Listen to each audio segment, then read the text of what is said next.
Hello everyone. Before the beginning the talking, pardon me for grammatical mistake. Today we will talk about ethic and law. Is there any relation between ethic and the law? This question is actually is main question of the legal philosophy, the law philosophy. But I want to take this question with the shadow of the ethic. We have to first define what is ethic and what is law, and then we have to define some important notions before the ethic and the law. For example, the human rationality, human nature. In the philosophy, both philosophy and the Sufism, tasawwuf, the human nature is most important notion. We have to notice that, we have to define that, we have to analyze that topic, but it requires more time and more effort to define this notion. Ethic is the philosophy of morality. In English or in daily language we use interchangeably ethic and the morality, but ethic is most high structure of the morality. Ethic is the study of morality, and when we say law, we will interested in the legal philosophy. Ethic aims to reach the good, and it aims to define what is good, what is bad, and what is underlying disposition, underlying manner under the ethical behavior, ethical conduct. There are binary conceptions, good and bad. In Islamic thought, in Eastern thought, actually specifically in Islamic thought, this notion comes as to husn and gubu. In the Kalam books, for example, Ömer Nesefi, the Sharhul Ömer Nesefi, this binary definition, binary notions covers like husn and gubu. Ethic is two part. It categorizes two part. Theoretically applied ethic. I mean, applied ethic is practical, theory and practice. Practical part of ethic is actually so new. After the 1960s, with the effect of Vietnam War and nuclear war, Cold War, this part is developed. Applied ethic aims to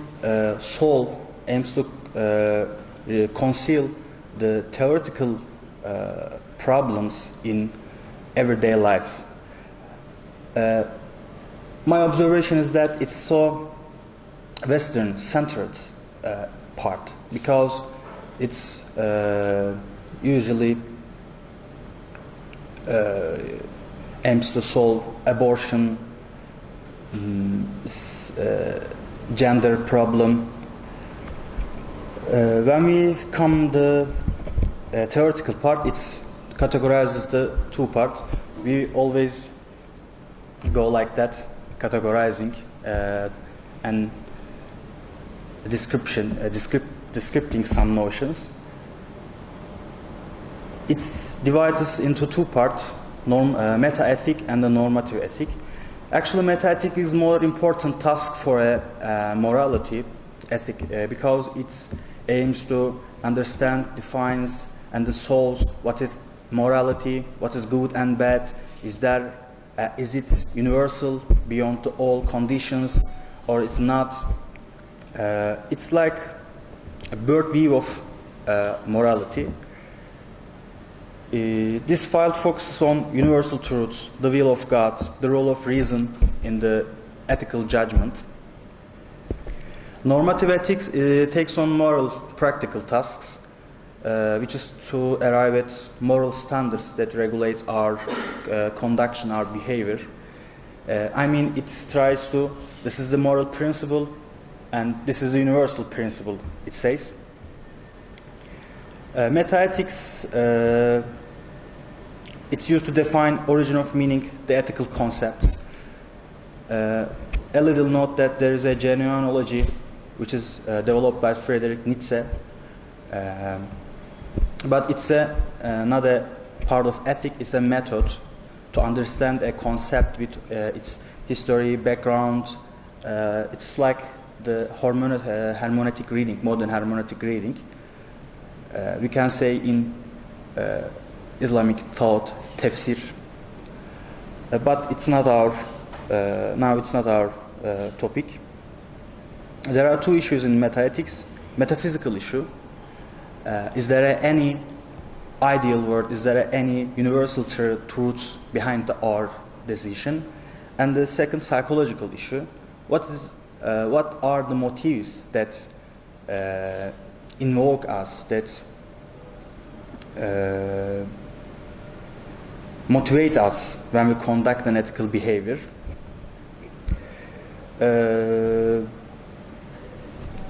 These topics, these some issues like universal truth, will of God, metaphysical issues, caused some new categorizing.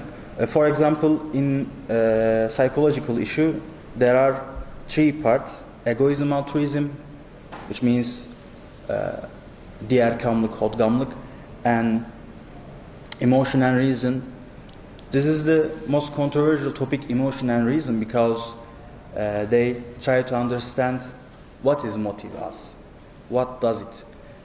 Do we try to behave in our reason, with our reason? We are using our reason to make a judgment, to make a decision, or just we are using our emotions. With this categorizing, and after all categorizing, we see that there are some dialectical manner. There are the thèse and antithèse. They always go like that. And there are some important philosophers like Kant and David. I can't remember his name, but it's a German, Samuel Pufendorf. They are the tries to synthesize the two different ideas. And we come to normative ethics, second part of the theoretical ethics. It tries to main principle that has reached the truth and good. It tries to discover moral standards. It's like a divine common theory. This is the moral principle. This is the moral law. You have to obey that. You have to use that. You have to behave in accordance with these moral standards. So again, it categorizes into three parts: virtues ethics, duty theories, and consequence theories. Virtues ethics is actually most old term and most common term in the ethic and morality for East and West. Ethics in English comes from ethikos in Greek, but in Greek again ethikos words come from its ethos. Ethos means behavior, habit, tradition. In Arabic we use ahlak. Ahlak comes from hulk, and hulk refers to same meaning: tradition, behavior, and existence, and creation. Most important is creation. And beyond this word creation, there are more controversial topics again, but we don't have required time for this. Virtue theory focuses on acquiring good habits. It says being moral person, being good person, doing good and bad, knowing good and bad makes us good. So is it possible? How can it be possible? Socrates, Plato, and Aristotle, the most great thinker of the ancient world, says we must acquire good habits, and the morality reveals itself between mediatory, not two or not least.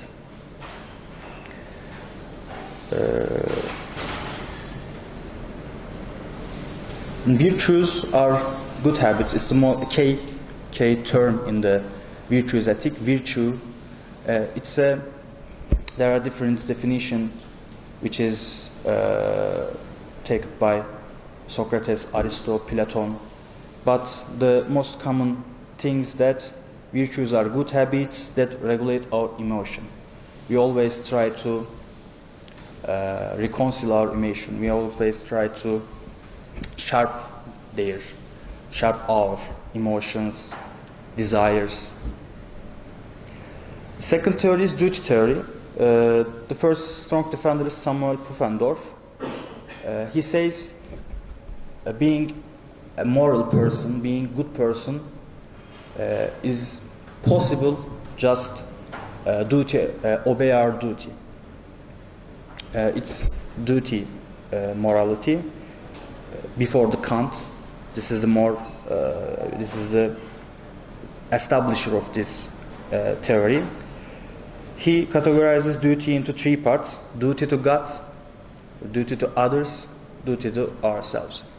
You can easily realize that all philosophical issues are centered on the human, individual, society, and the nature. Nature contains God and the cosmos. We can easily packet philosophy and the other thoughts with these triple notions. Second kind of duty theory is right theory.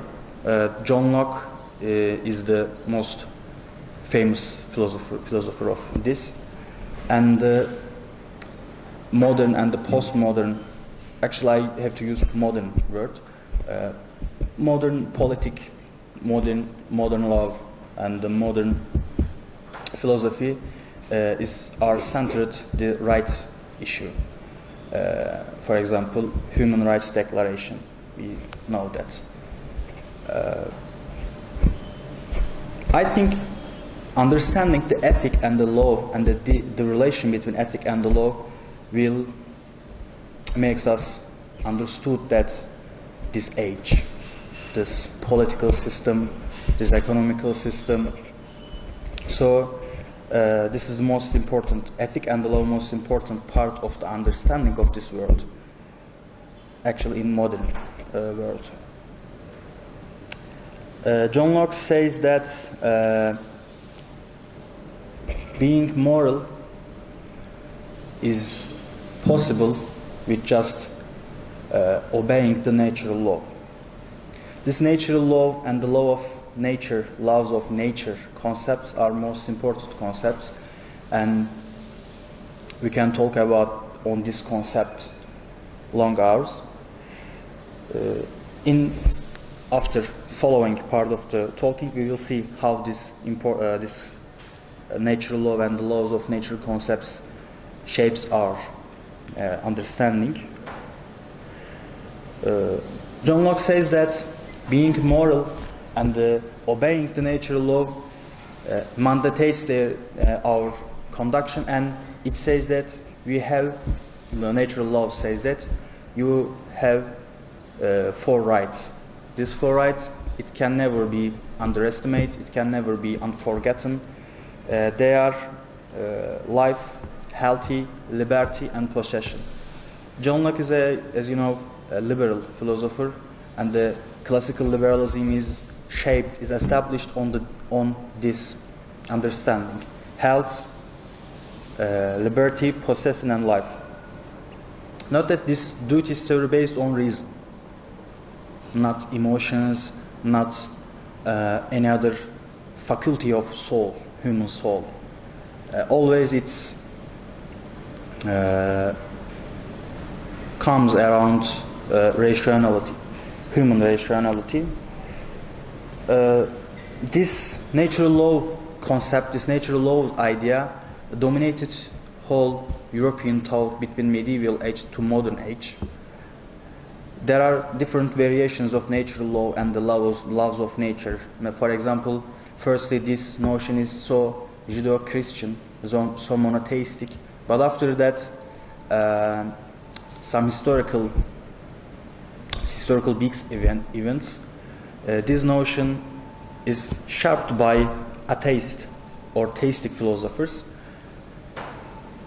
Again, they never put it down, they never put it back, this notion. Because natural laws gives the legitimacy to the law and the ethic. Kant, the third important philosopher in the duty ethics, is Kant. His ethics is named deontological ethic. Deontology means, for example, I say killing is bad. So when you decide that I don't kill anyone, this is the deontological judgment, deontological deduction. So we can easily see relation between the logic and the metaphysic in the classical logic. When you tell you killing is bad, after that you say, oh, so I don't kill anyone. This is the deontological deduction, and this is the deontological ethic. It says there are maxims.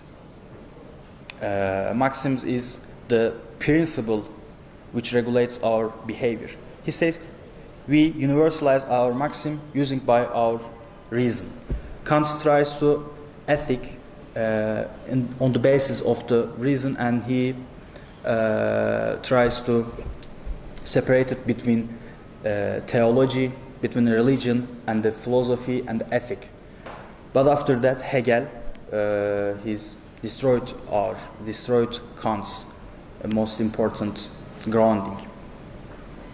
And the third theory, which is under the normative ethic, is consequence theory. According to consequence theory, correct moral conduct is determined solely by a cost and benefit consequences. For example, you do an action. For example, there are some people, and a train comes to them. You rescued those person. Consequently, say you are a moral person if you have any cost or benefit from this saving action.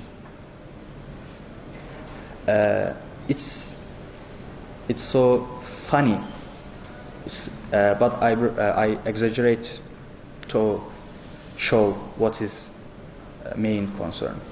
I saved those people, and they give me money, so I saved those people, and I gave money.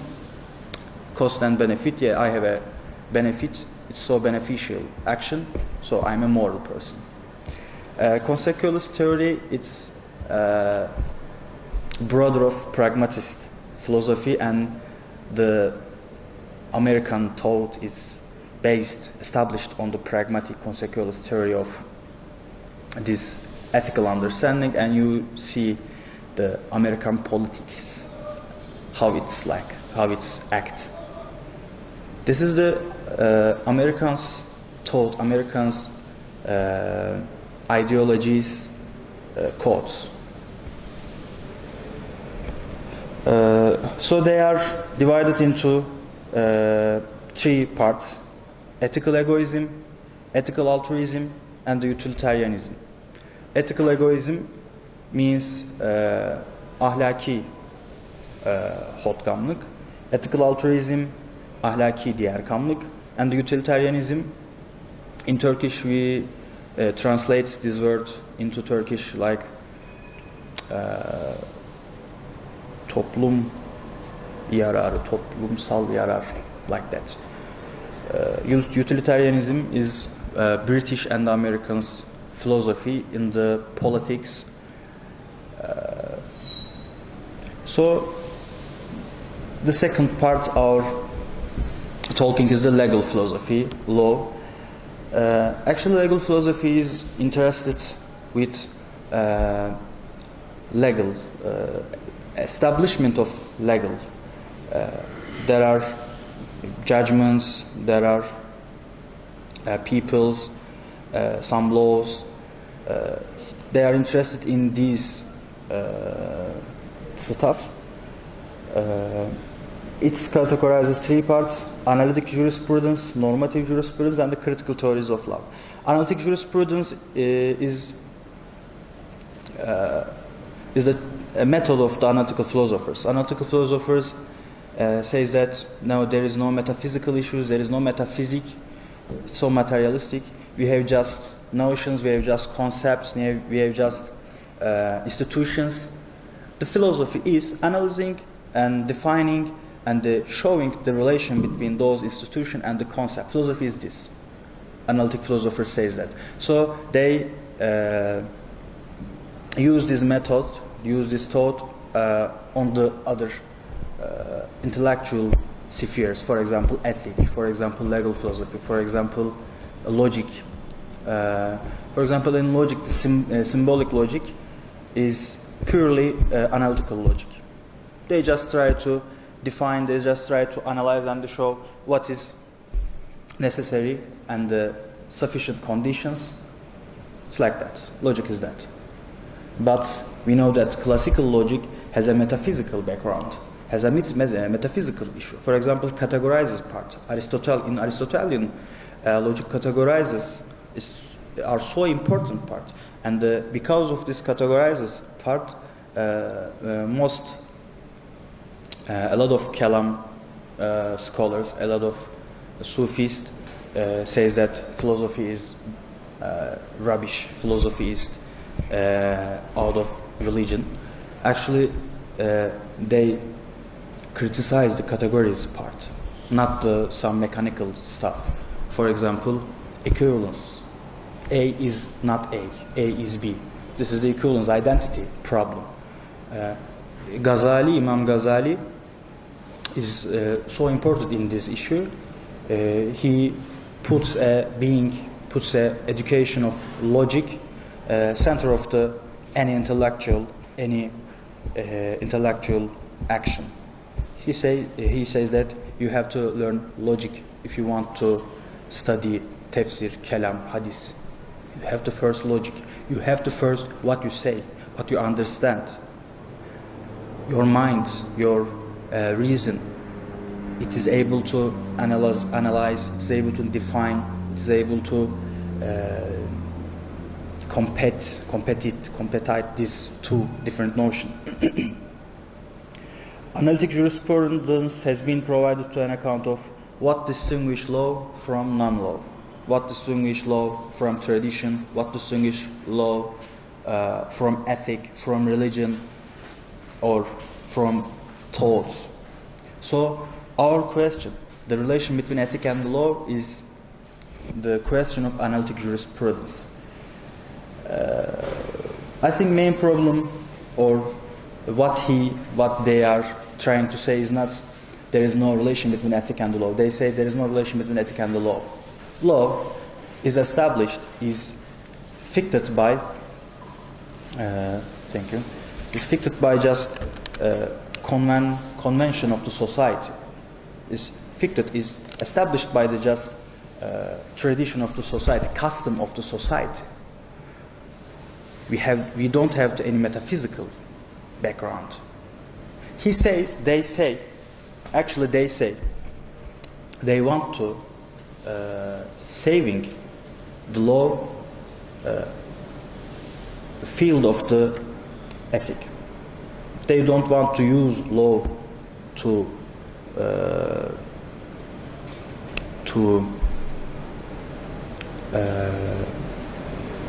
learn any ethical theory.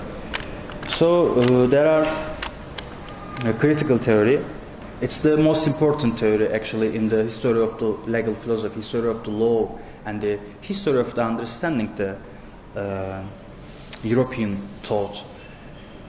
With the medieval age to the modern age, this modern age includes intellectual modern age and the historical modern age. Well, I mean that we start modern age with the Descartes, Spinoza, in intellectual sphere, but with the historical sphere we start modern age geographical discovering science, the revolution of science, and there are some historical facts. So William Blackstone and St. Thomas Aquinas are most important figures. So, St. Thomas Aquinas says that there are divine law, the top of the law. There is divine law. This is the law of God. This is the managing God to whole universe, to all creation, angels. Under this roof, there is eternal love. This eternal love, divine love, eternal love is the same thing. Under the eternal love, divine love, there is natural love. Natural love, so ambiguous concept, so ambiguous notion, but I can say about this notion, it's the state of person being surrounded by the cosmos, surrounded by the gods, surrounded by the nature. This concept do not refer to any scientific laws. For example, gravity law. This not refers to any scientific law. It says we are surrounded by God, we are surrounded by cosmos, and this surrounding situation gives us some rights, some priority. Legal positivists deny those arguments. Natural law is God-given. It gives us by God, and it is universal. It is known by all rational beings.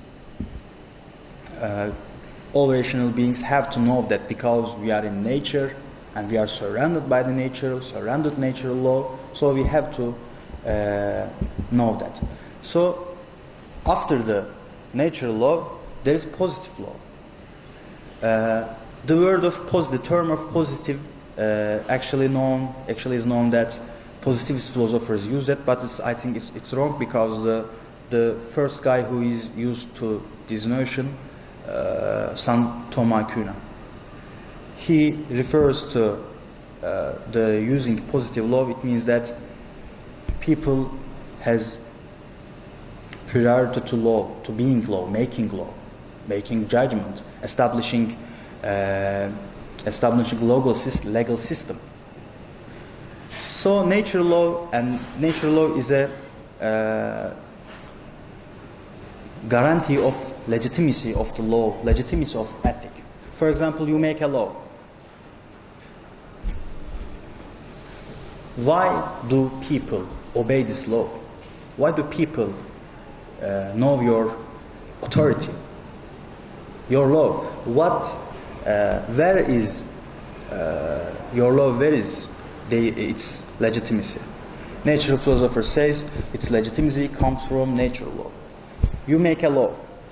They will look at this law and they say, yeah, it is consistent with the natural law. So if it is consistent with natural law, it inevitably have to be consistent with eternal law. So this law can be legitimate. We see that in the modern, in the proto-modern, before the modern age, we see that there is a totality: sin, immoral, and illegal. These two notions interchangeably they can be used interchangeably. You do action. If it is immoral, so inevitably, because of the natural law, it is sin and it is illegal. For example, homosexuality. In the postmodern world, homosexuality is taken under shadow of the rights conception and equality conception. But in the medieval age and the half of modernism, it is sin, it's illegal, it is immoral, because it's against the nature. It's against the natural law. After modernism, this totality is destroyed, is forgotten. So secularism is this. Secularism is taking law and the morality, taking law and the moral judgments, moral values from the gods, from the eternal stage of the gods, and put it on the ground. Secular, the world, it means world. In Turkish we say dünyevileşmek. This issue, ethic and law, is so hard topics to talk, and we can talk and we can talk and write so many things, so many books. But my main concern is that to showing the totality between those three notions and saying what is the relation. For example, what is law? Law aims to delivering the justice. It has three duty. First, delivering the justice. Your right, my right is abused by you, so the law can pay our harming. The second duty is law. Second duty of law is that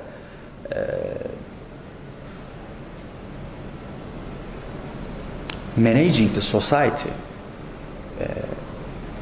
awakening the society with some great ideas, some ethical notions, some ethical understanding, and it's ideological. And the third is we can say packaging the rights of the person and making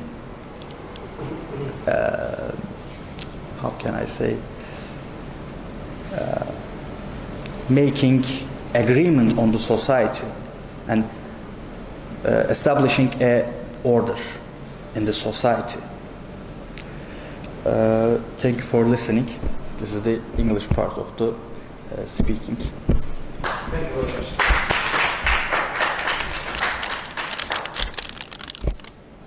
Congratulations, brother. You are welcome.